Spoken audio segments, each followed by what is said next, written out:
Imagine working your whole life in silence, in shadows, never knowing the truth of who you really are.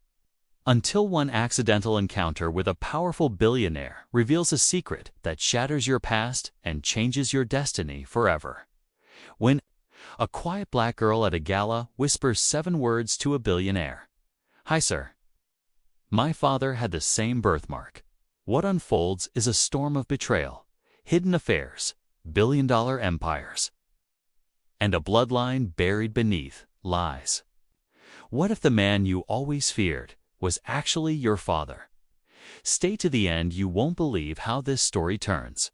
And don't forget to subscribe for more jaw-dropping stories like this one that'll leave you speechless at the heart of Manhattan, inside the towering glass and marble venue of the Marquette Grand Ballroom. The annual Legacy Gala brought together the elite. CEOs, royals, and celebrities mingled under glittering chandeliers while orchestras played Mozart. Among them stood Jackson Calhoun III, a silver-haired, sharp-jawed billionaire tycoon known for reshaping American finance. But while his aura screamed dominance, his gaze often drifted to the staff below, the silent, uniformed workers who served wine and cleared plates without eye contact. That was when he saw her, a young black girl, barely 20, elegant despite her modest server uniform, carried herself with calm confidence. Her name tag read Amira. She walked differently, shoulders back, eyes alert, like she didn't belong in the shadows. Jackson's eyes narrowed as a strange déjà vu swept over him. But before he could place it, she approached him carefully and whispered, "Hi, sir. My father had the same birthmark." Jackson froze. His wineglass trembled slightly. Her voice had been calm, but her eyes were searching. She didn't just say something random.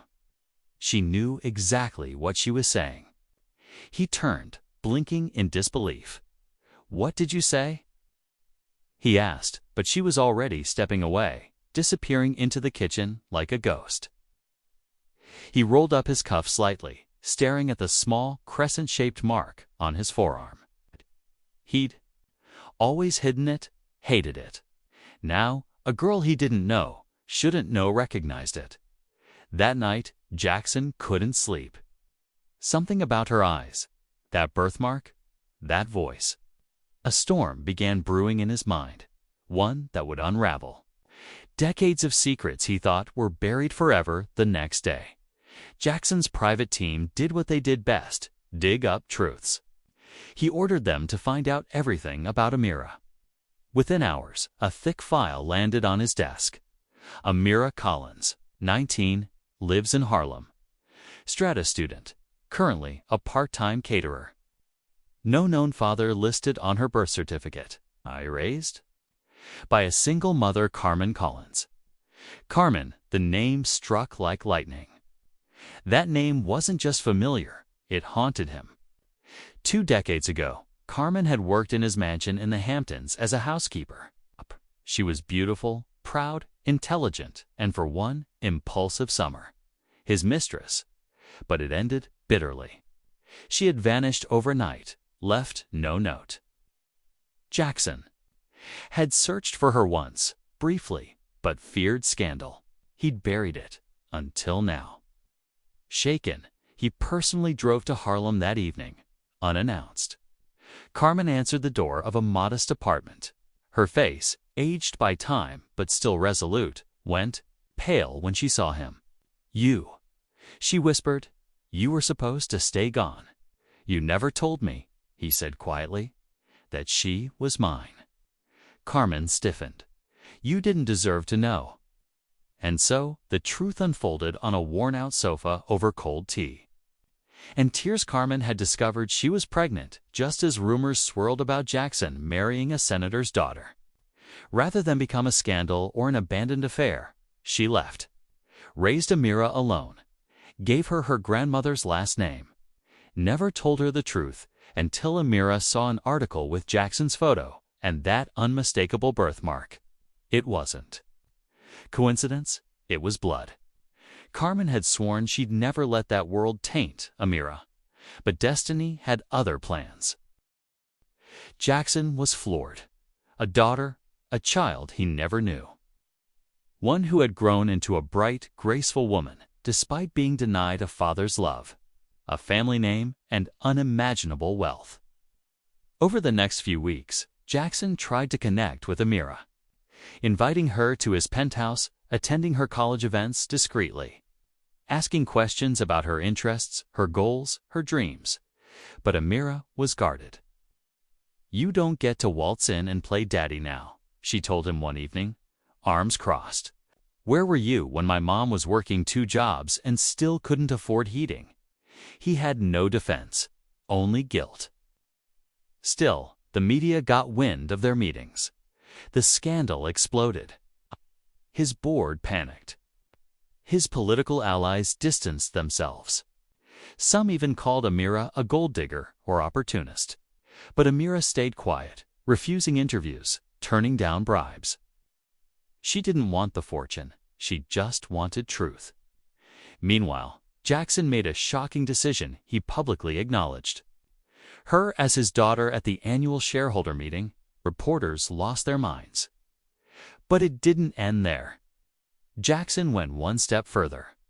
He amended his will, cutting off several greedy relatives and made Amira his primary heir. Not for her benefit, but because she earned it. Her values, her intelligence, and her refusal to sell out reminded him of everything good he'd once lost. His board revolted. His second wife threatened divorce. His eldest son, Brent, known for his entitled arrogance, launched a smear campaign. "She's not one of us," he shouted in public. "She's just a mistake." But DNA said otherwise. Jackson stood his ground. "That mistake has more integrity in her pinky than you do in your entire portfolio." It all reached a boiling point when Brent sued Jackson, claiming mental instability and trying to invalidate the inheritance. The courtroom was packed. Cameras rolled. Social media exploded. Jackson, now looking weary but determined, stood side by side with Amira. Brent's lawyers painted her as a manipulative outsider, a threat, a parasite. But Amira Tom, as ever, took the stand and said, "I never asked for this. I didn't even want it, but I'm tired of pretending I don't exist." When Jackson took the stand, he stunned the court, admitted to past mistakes, admitted to abandoning Carmen and the child he never knew. But he said the real mistake was choosing power over people, money over meaning. The judge ruled in Jackson and Amira's favor. The will stood. Brent stormed out. But something unexpected happened. The public, who had once jeered Amira, now embraced her. She started a scholarship in her mother's name. She declined the CEO position Jackson offered, instead launching a nonprofit to mentor underserved youth. Jackson stepped down from several boards and became her advisor. One final twist at a United Nations Women in Business Summit, Amira delivered a keynote that went viral. Legacy isn't built in boardrooms or bank vaults. It's built in the courage to speak the truth even when it shakes the world. Cameras panned to Jackson, now visibly teary. Later, backstage, he whispered, "I don't deserve to be your father." Amira looked at him. "No, maybe not. But maybe you can learn to be one now." And just like that, what began with a whisper at a gala ended in an empire, reborn not in wealth, but in redemption, in truth, and in the quiet power of being seen.